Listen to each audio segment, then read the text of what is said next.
Hello বন্ধুরা, কেমন আছেন সবাই? আজকে আমি নিয়ে এসেছি ইন্দোনেশিয়ার এক ইসলামিক হরর মুভি যার নাম মুনকার। আর রাহিমুর নামে এক মাদ্রাসায় পড়াশোনা করা এক মেয়ের লাশ পাওয়া যায় জঙ্গলে, কিন্তু এর এক সপ্তাহ পরেই ফিরে আসে সেই মেয়ে। সে আসার পর থেকে শুরু হয় ভয়ানক জিনের তাণ্ডব। মাদ্রাসার অনেক মেয়ের উপর ভর করতে থাকে সেই জিন। নামাজ পড়ার সময় মৃত্যু হয় 2টি মেয়ের।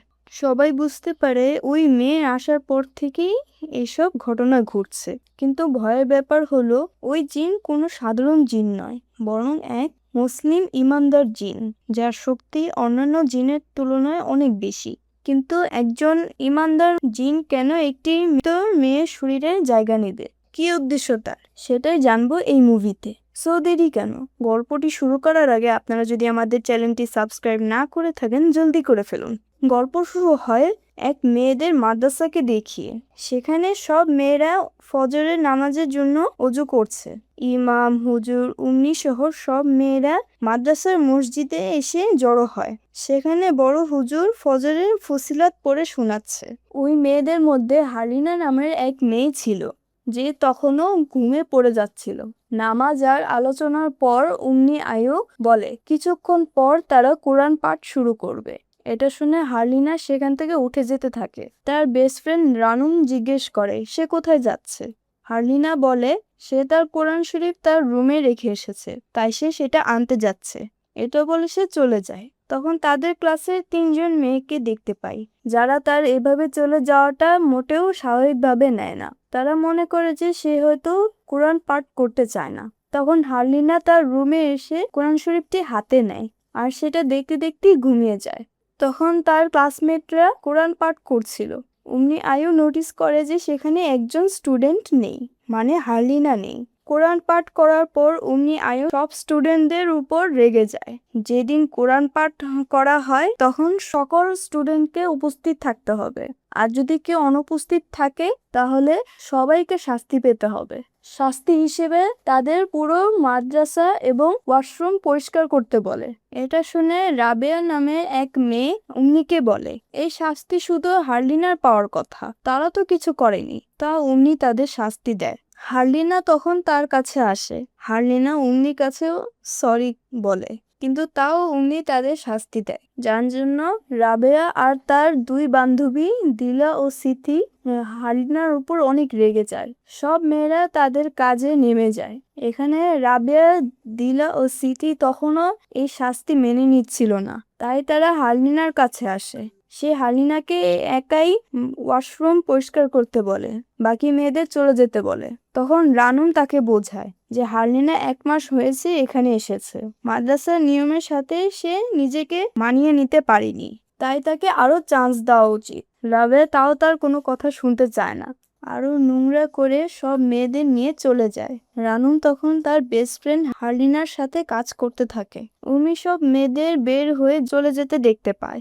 রানুম হার্লিনার সাথে কাজ করছে দেখে হার্লিনা বলে সে চাইলে চলে যেতে পারে, কারণ পুরো দোষটাই তার। রানুম বলে কোনো সমস্যা নেই, তুমি আমার বেস্ট ফ্রেন্ড, তোমাকে হেল্প না করলে কাকে হেল্প করব। হার্লিনা বুঝতে পারে যে রানুম কত ভালো মনের মেয়ে। তারপর সব মেয়েদের দেখতে তাদের বাবা মা এসেছে। সেখানে হার্লিনার মা এসেছে। হার্লিনা তার মাকে বলে আমার এখানে আর থাকতে ভালো লাগছে না। এখানে সব মেয়েরা তাকে হেট করে, আবার এখানকার বেডশিটও অনেক নোংরা। তার মা তাকে বলে চিন্তা করো না, আমি আজ রাত তোমার জন্য নতুন বেডশিট নিয়ে আসবো। আরো বলে যে অন্ততপক্ষে 1 সেমিস্টার পর্যন্ত তোমাকে এখানেই থাকতে হবে। একসময় তারা দেখে যে রাবেয়াকে তার বাবা অনেক বকা দিচ্ছে। রাতে হার্লিনা নামাজ পড়ার জন্য তার হিজাব বের করে এবং আয়রন করার জন্য গরম হতে রেখে দেয়। তখন সেখানে রাবেয়া, দিলা এবং সিটি আসে। মূলত তারা ভেবেছে আজ সকালে তারা চলে যাওয়ার কথাটা হার্লিনাই উম্মির কাছে বিচার দিয়েছে, তাই তারা এসেছে হার্লিনাকে শায়েস্তা করতে। কিন্তু হার্লিনা তাদের বোঝানোর চেষ্টা করে যে সে এই কাজটি করেনি, কিন্তু তারা তার কোনো কথা শুনতে চায় না। দিলা আর রাবেয়া তাকে মারতে থাকে। তার সামনে তার মায়ের বানানো খাবার নষ্ট করে ফেলে, তাকে অনেক বাজে কথা বলতে থাকে। হার্লিনা পালানোর চেষ্টা করে, কিন্তু বাহিরের মেয়েরা তাকে ধাক্কা দেয়, যার কারণে গরম করে রাখা আয়রনটি তার হাতে লাগে, তার হাত পুড়ে যায়। সবাই তাকে ধরে রাখে। রাবেয়া হাতে আয়রনটি নিয়ে গায়ে লাগাবে বলে ভয় দেখায়। হালিনা তাকে ধাক্কা দিয়ে পালাতে থাকে, কিন্তু তারা আবার ধরে ফেলে। তারা তাকে ওয়াশরুমে নিয়ে যায়। একজন তার পোড়া হাত নোংরা পানিতে চুবিয়ে দেয়, যার জন্য তার অনেক কষ্ট হয়। আরেকজন শীতের রাতে ঠান্ডা পানি তার উপর ফেলতে থাকে।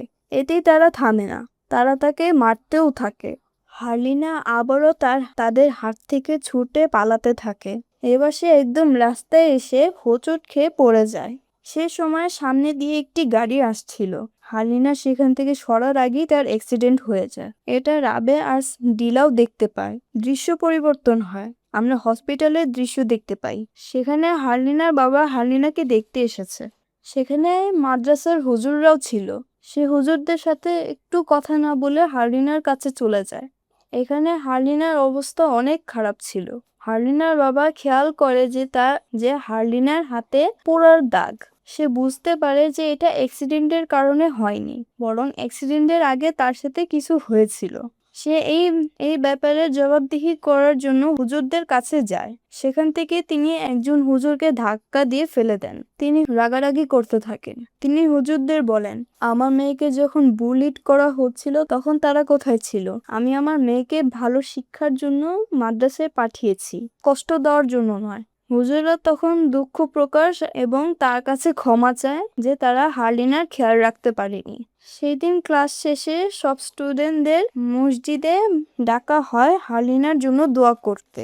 রাবেয়া আর ডিলা এমন অ্যাক্ট করছিল যেন তারা কিছুই জানে না। তারা রানুমের সাথে কথা বলতে আসে, কিন্তু রানুম মন ভালো না থাকায় সে কথা বলে না। ঠিক সেই সময় হালিনা মারা যায়। দৃশ্য পরিবর্তন হয়। আমরা এক সপ্তাহ পরের দৃশ্য দেখতে পাই।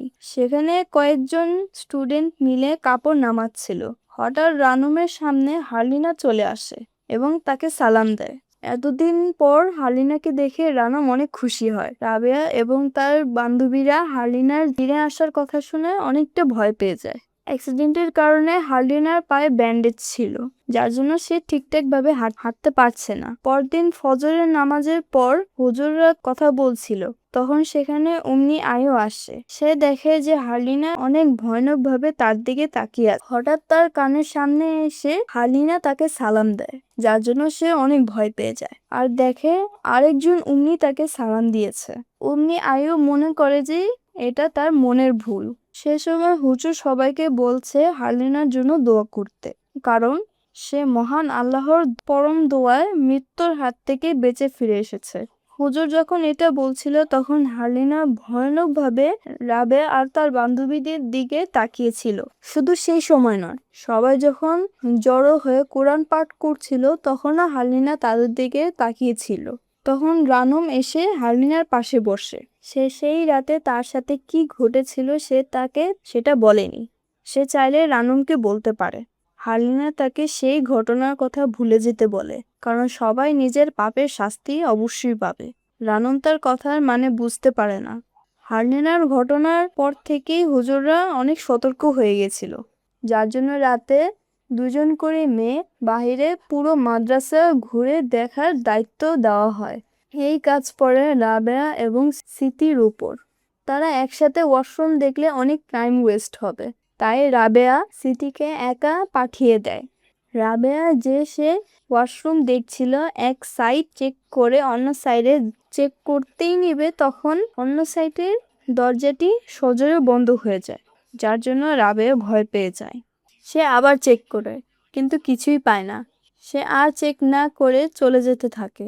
সে স্মৃতিকে দাঁড়িয়ে থাকতে দেখে। রাবেয়া তাকে ডাকতে থাকে। স্মৃতি ভয়ানক রূপ নিয়ে তার দিকে তাকায় আর তাকে সালাম দেয়।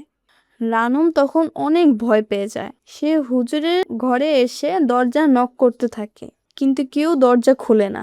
তখন বাহিরের লাইটগুলো জ্বলতে নিভতে থাকে। সে পিছনে তাকিয়ে দেখে স্মৃতি তার সামনে দাঁড়িয়ে আছে। সে রাবেয়ার গলা চেপে ধরে। ভয়ানক ব্যাপার হলো, রাবেয়াকে স্মৃতি গলা চেপে ধরলেও রাবেয়া হালিনাকে দেখতে পাচ্ছিল। এমন সময় হুজুর এসে স্মৃতিকে আটকাতে যায়। স্মৃতি তখন হুজুরের উপর আক্রমণ করে। সিটি তখন হুজুরকে মারতে যায়। হুজুর তাকে আটকিয়ে দোয়া পড়তে থাকে। সিটির ভিতরে থাকা জিনও সূরা পড়তে থাকে। হুজুর উম্মিকে একটু পানি আনতে বলে। হুজুর তখন দোয়া পড়ে মুখে পানি নিয়ে সিটির মুখে মেরে দেয়, যার জন্য সিটির ভিতরে থাকা জিন চলে যায়। এই ঘটনায় রাবেয়া অনেক ভয় পেয়ে গেছিল।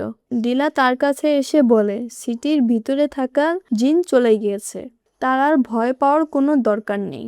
রাবেয়া বলে সে সেটার জন্য ভয় পাচ্ছে না, বরং সিটির ভিতরে যখন ওই জিন ছিল তখন সে সিটির চেহারার বদলে হারিনার চেহারা দেখতে পাচ্ছিল, এটাই তাকে ভাবাচ্ছে।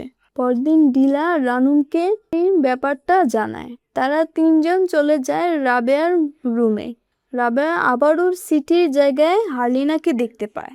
হালিনা তাকে সালাম দেয়, যার জন্য রাবেয়া অনেক পরিমাণে ভয় পেয়ে যায়। রাবেয়া তাদের চলে যেতে বলে। এরপর মাগরিবের সময় রানুম কোরআন পাঠ করছিল, তখন হালিনা তার কাছে আসে।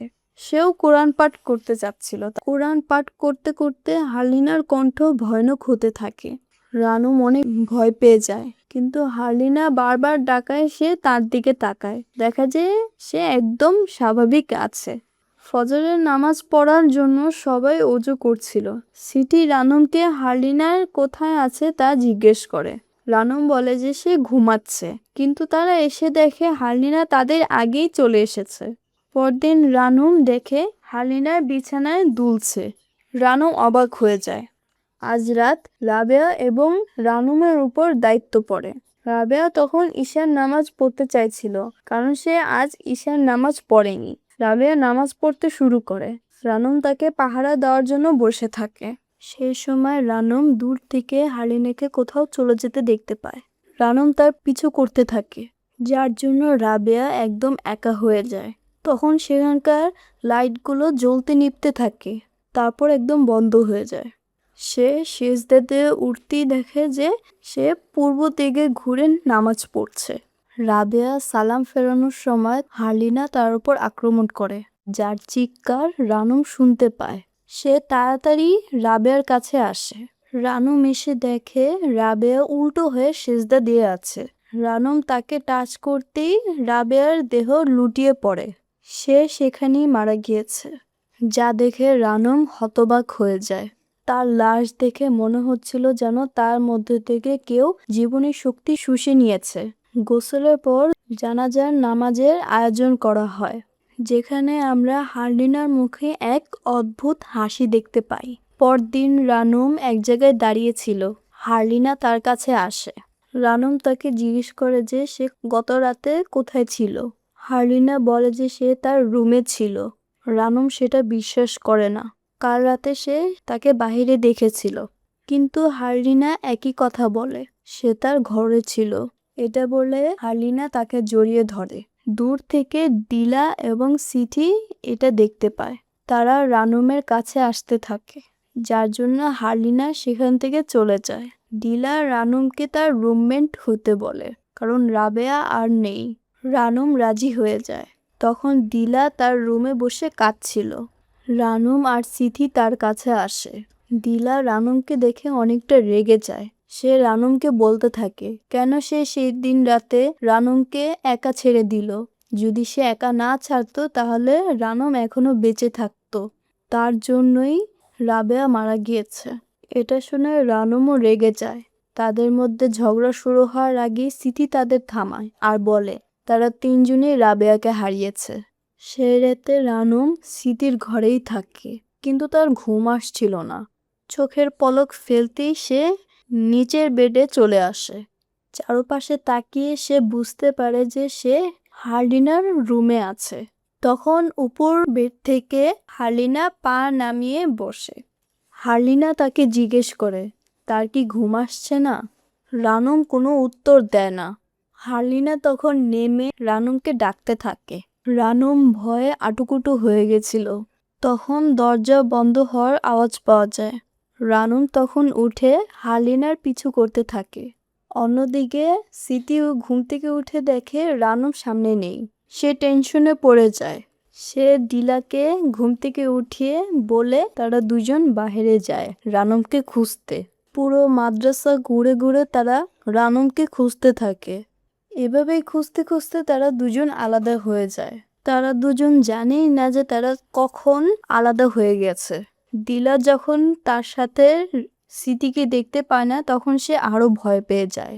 তখন হারলিনার শব্দ শোনা যায়। হারলিনা তাকে সালাম দিচ্ছে। সে তাকে বারবার সালাম দিচ্ছে, যার জন্য দিলা ভয়ে সেখান থেকে তাড়াতাড়ি বের হতে যায়।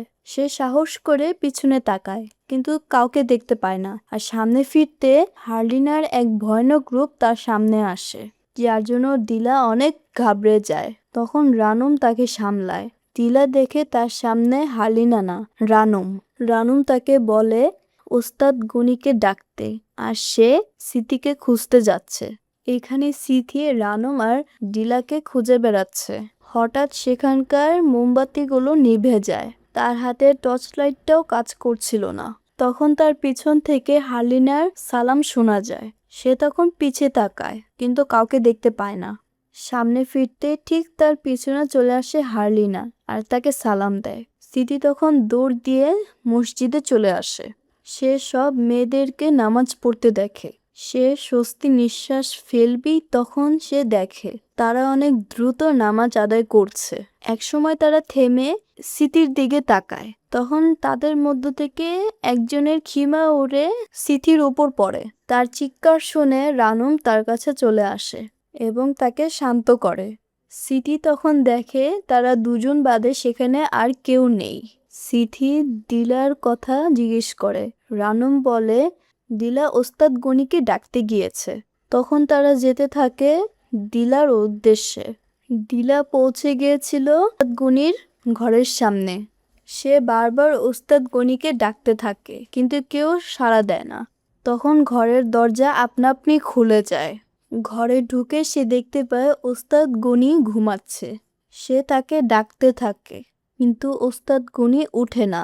সে তখন ওস্তাদ গনিকে টাচ করে তাকে ঘুম থেকে উঠাতে চায়। তখন তার ঠিক পিছনে চলে আসে হারলিনা, যেটা দিলাও অনুভব করে পিছনের দিকে তাকায়, কিন্তু তার পিছনে কেউ ছিল না। সামনে ফিরতে দেখে ওস্তাদ গনি নেই। তখন ঘরের লাইটগুলো জ্বলতে নিভতে থাকে। সে ভয়ে বের হয়ে যেতে চায়, কিন্তু কেউ দরজা বন্ধ করে দেয়। সে দরজা ধাক্কাতে থাকে এবং সাহায্য চাইতে থাকে। তখন তার পিছন থেকে হারলিনা সালাম দেয়। পিছনে তাকিয়ে দেখে কেউই নেই। তখন দরজাটি জোরে জোরে নড়তে থাকে। সে ভয়ে পিছনে চলে আসে। তখন হারলিনা যেন বারবার তাকে সালাম দিতে থাকে। হঠাৎ অন্ধকার থেকে বের হয়ে হারলিনা দিলার উপর আক্রমণ করে। তার চিৎকার শুনে উম্নি আয়ুর ঘুম ভেঙে যায়। উম্নি আয়ু অন্য উম্নিকে উঠিয়ে তাড়াতাড়ি রেডি হতে বলে বাইরে কি হয়েছে তা দেখার জন্য। দিলার চিৎকার শুনে রানম আর স্মৃতিও সেখানে চলে আসে। তারা ভিতরে গিয়ে দেখে ভিতরে কেউ নেই। এমন সময় দিলার চিৎকার শোনা যায় বাহির থেকে। তখনই তারা বের হয়ে যায় দিলাকে খুঁজতে। এমন সময় মসজিদ থেকে বিপদ ঘণ্টার আওয়াজ শোনা যায়, যেটা শুনে তারা দুজনই মসজিদে চলে আসে। সেখানে আগে থেকে কিছু মেয়েরা ছিল। তারা দেখে রাবেয়ার মতন দিলাও উল্টো দিকে সিজদা হয়ে আছে। তারা তাকে উঠিয়ে দেখে সেও মারা গিয়েছে রাবেয়ার মতন করে। রানম এবং সিথি তাদের আরেকজন বান্ধবীকে হারিয়ে ফেলে। তখন রানম খেয়াল করে মসজিদের এক কোণায় যেখানে হারলিনা দাঁড়িয়ে ছিল, আর তার মুখে ভয়ানক এক হাসি। রানম বুঝতে পারে যে এই সব ঘটনার জন্য হারলিনার হাত রয়েছে, যার জন্য তারা ওস্তাদ গনিকে সবটা খুলে বলে যে এই সব ঘটনার জন্য হারলিনার হাত রয়েছে। যেটা শুনে ওস্তাদ গনি তার আরেকজন ওস্তাদকে নিয়ে বের হয়ে যায় হারলিনাকে খুঁজতে। তখন মসজিদ থেকে মাইকিং করে সব স্টুডেন্টদের মসজিদে চলে আসতে বলে। তারা আজ রাত মসজিদেই কাটাবে। এখানে হারলিনার মাকে ফোন করে বলে দেওয়া হয় তার মেয়ের কাণ্ড, যেটা শুনে হারলিনার মাও চিন্তিত হয়ে যায়। রানম এবং সিথি দুজনই পাশাপাশি শুয়েছিল। সিথি তখন তাকে ডাক দিয়ে বলে ওয়াশরুমে যেতে। রানম সিথির জন্য ওয়াশরুমের বাইরে দাঁড়িয়ে থাকে। কিছুক্ষণ পর রানম দেখে সিথি ওয়াশরুম থেকে বের হয়ে কোথাও একটা চলে যাচ্ছে। তাকে এভাবে চলে যেতে দেখে রানমও তাকে ফলো করতে থাকে। কিছু দূর এসে দেখে সিথি দুটি বটগাছের সামনে দাঁড়িয়ে আছে। রানম তাকে ডাকতে থাকে, কিন্তু সে কোনো উত্তর দেয় না। সে সিথির দিকে এগিয়ে যায়। সে তাকে স্পর্শ করতে যাবেই তখন দেখে রানমের পিছনে আসল সিথি। সেও তাকে ফলো করতে করতে সে এখানে চলে এসেছে। পিছনে সিথিকে দেখে সে অবাক হয়ে যায়। তাহলে সামনে কে? তখন পিছনে ঘুরে সালাম দেয় হারলিনা। তারা দুজন ভয় পেয়ে যায় এবং পালাতে শুরু করে, কিন্তু তারা যেখানেই পালাচ্ছিল তারা ঘুরে ফিরে সেই দুইটি বটগাছের মাঝখানেই আসছিল। তখনই সিথির পা ধরে টান দেয় হারলিনা। রানম তাকে বাঁচানোর চেষ্টা করতে থাকে। তখন সেখানে চলে আসে দুই ওস্তাদ। তারা সবাই মিলে চেষ্টা করে সিথিকে মুক্ত করে। তাদেরকে নিয়ে অন্য ওস্তাদ দূরে সরে আসে। ওস্তাদ গনি তাকে জিজ্ঞেস করতে থাকে যে সে কে। সে সময় হারলিনার বাবা মাও চলে এসেছিল। তখন হারলিনার জিন জানায় যে সে ইসলামের একজন জিন। ওস্তাদ অবাক হয়ে তাকে জিজ্ঞেস করে যে সে এখানে কি করছে। উত্তরে ওই জিন জানায় যে সে পাপীদের শাস্তি দিতে এসেছে। ওস্তাদ গনি জিনকে হারলিনার শরীরকে ছেড়ে দিতে বলে, না হলে আল্লাহর শব্দ দ্বারা সে তাকে ধ্বংস করে দিবে। জিন তখন তাকে বলে সে চেষ্টা করতে পারে। তখনই ওস্তাদ গনি আয়াতুল কুরসি পড়তে শুরু করে। জিনটাও তার সাথে আয়াতুল কুরসি পড়তে থাকে। তখন ওস্তাদ আয়াতুল কুরসি শেষ করে তবজি দিয়ে তার মুখে আঘাত করে, কিন্তু এতে তার কিছুই হয় না। তখনই ওস্তাদের পিছনে হারলিনা এসে মুনকার বলে চিৎকার করে। ওস্তাদ পিছনে ঘুরতে সে গায়েব হয়ে যায়, কিন্তু কিছুক্ষণ পর হারলিনা তার সামনে চলে আসে। এমন সময় হারলিনার বাবা মা চলে আসে সেখানে। হারলিনার মা তার মেয়ের এই অবস্থা দেখে তার কাছে যেতে চায়। হারলিনার বাবা এবং ওস্তাদ তাকে থামানোর চেষ্টা করে, কিন্তু সে তাও তার মেয়ের কাছে চলে যায়। কিন্তু তার মেয়ে তার হাতও স্পর্শ করতে দিচ্ছিল না, জানো সে এক অদ্ভুত রাগে তার দিকে তাকিয়ে আছে। তখন হারলিনার বাবার কিছু কথা মনে পড়ে। আমরা সেই রাতের দৃশ্য দেখতে পাই যখন হারলিনা অ্যাক্সিডেন্ট করেছিল। আমরা সবাই জানি যে সেই রাতে হারলিনার মায়ের মাদ্রাসায় আসার কথা ছিল। সে তার মেয়ের জন্য বেডশিট নিয়ে গাড়ি নিয়ে রওনা দেয়, কিন্তু পথে বেডশিটগুলো পিছনে পড়ে গিয়েছিল। তার মা সেটা ঠিক করছিল তখন। এমন সময় আমরা দেখতে পারি তার সামনে চলে আসে হারলিনা।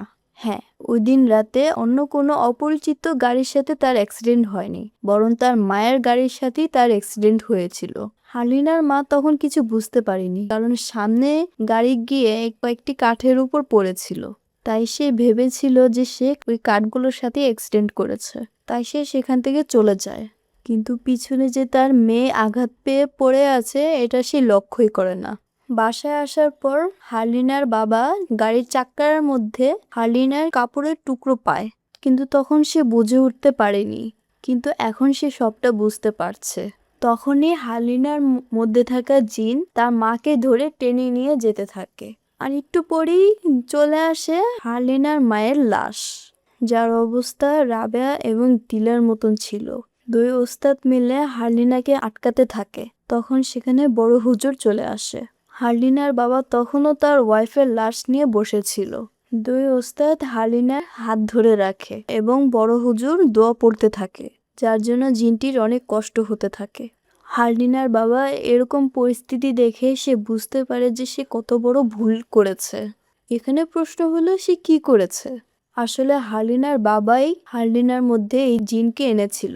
হারলিনার মৃত্যুর পর হারলিনার বাবা ডক্টরদের বলেছিল যে কাউকে তার মৃত্যুর ব্যাপারে না জানাতে, বিশেষ করে তার ওয়াইফকে, কারণ সে অনেক ভেঙে পড়বে। এরপর সে হারলিনার লাশ নিয়ে চলে যায় এক কবিরাজের কাছে। আসলে হারলিনার বাবা হারলিনার এরকম মৃত্যু মেনে নিতে পারেনি, তাই সে কবিরাজকে বলে তার মেয়েকে জীবিত করতে। এর বদলে সে যে কোনো কিছু করতে রাজি আছে। কবিরাজ তাকে সাবধান করে, যদি তারা এই কাজে পা বাড়ায় তাহলে এটি কমপ্লিট হওয়ার আগে তারা মুভ অন করতে পারবে না। এমনও হতে পারে যে হারলিনা অনেক ভয়ানক হয়ে উঠবে। হারলিনার বাবার তা কিছু করতে রাজি আছে, তাই সে কোনো কিছু না ভেবে হাতে একটি পেরেক নিয়ে তার মেয়ের মাথায় ঢুকিয়ে দেয়, যেটার মাধ্যমে হারলিনার মধ্যে প্রবেশ করে সেই জিন। পরের দিনই হালিনার বাবা হালিনাকে মাদ্রাসায় পাঠিয়ে দিয়েছে এবং সে সুস্থ হয়ে গিয়েছে। এটা শুনে তার মা একটু অবাক হয়। তখন হালিনার বাবা বলে যে সে মাদ্রাসায় থাকলে আরো দ্রুত সুস্থ হয়ে উঠবে, এই কারণে সে তাকে মাদ্রাসায় পাঠিয়ে দিয়েছে। এখন এই মুহূর্তে নিজের ওয়াইফকে হারিয়ে এবং চোখের সামনে তার মেয়েকে এত কষ্ট পেতে দেখে সে তার ভুলটি বুঝতে পারে।